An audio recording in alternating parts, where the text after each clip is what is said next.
I had a really fun day teaching guitar today, and you might remember a riff I presented a while back that goes like this. And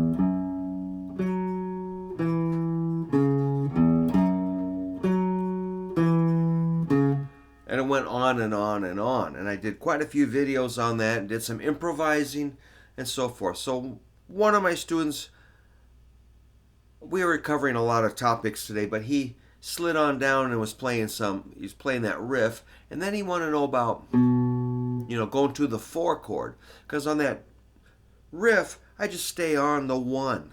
I stay on F sharp, but he wanted to go to the next chord in a progression, so he was hearing the B.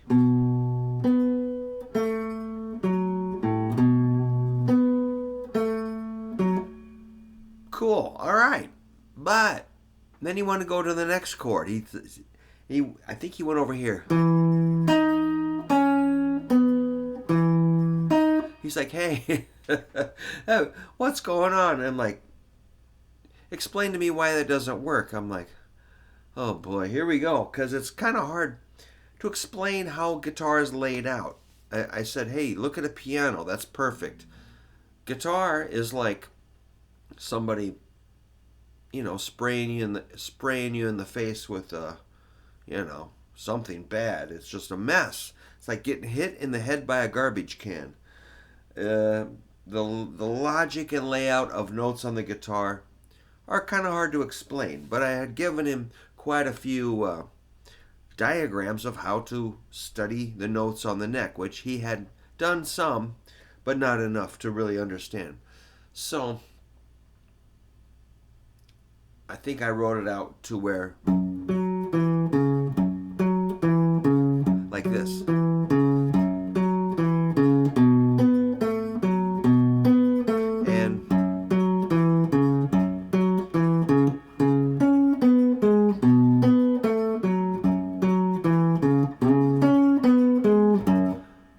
And he was like, okay, that's cool. He understood. And so I wrote that out and gave it to him. Then he goes, but what about going up here?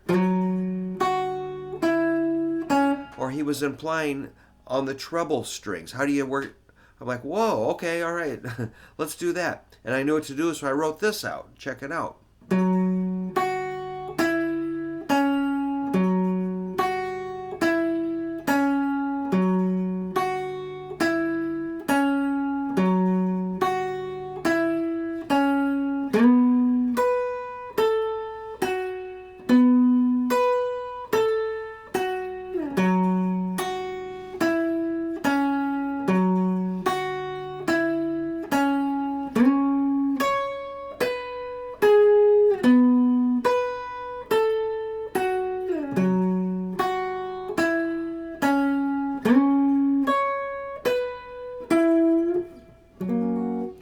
So now, I just said you just have to get your hands on it. I can't verbally describe where your fingers go. The conversation's just going to go around in circles. Here, read the notes, get your fingers on your guitar, feel it and hear it, and understand it that way.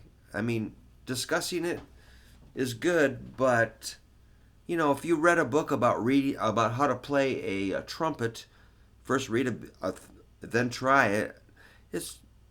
I don't know how that could work. You have to kind of take it step by step. So finding this riff, which we've covered before on this channel,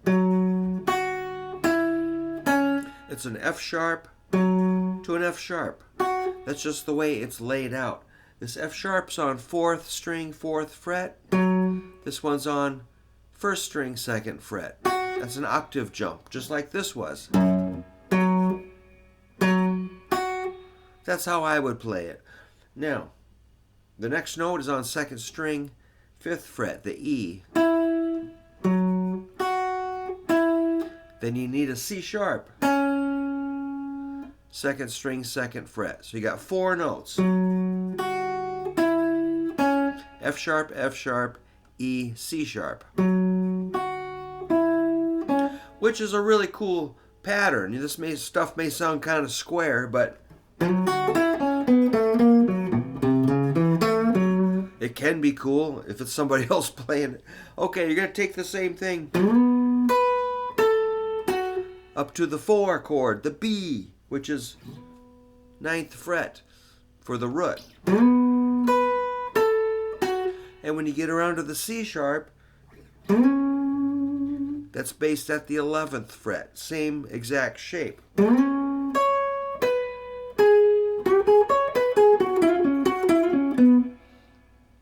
And you can even go higher.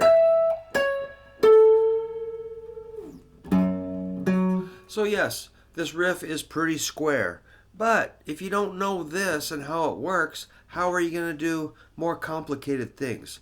So I like to give people step-by-step information and charts and things written out, tablature, transcriptions, examples to practice so you can see the shapes, feel the shapes, hear the shapes, and then modify the shapes. So he had good questions. He just had, there's always going to be a gap or something we need to fill in or fix. And that's what I would like him to do. So I will have these examples as PDFs if you're interested or if this is helping you. I think if it helps one person, it could help more.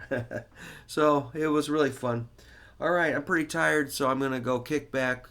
And we're having monsoons and tornadoes and thunderstorms tonight. It's kind of fun. So it's been quite a day here. But anyway, keep practicing and get those riffs down.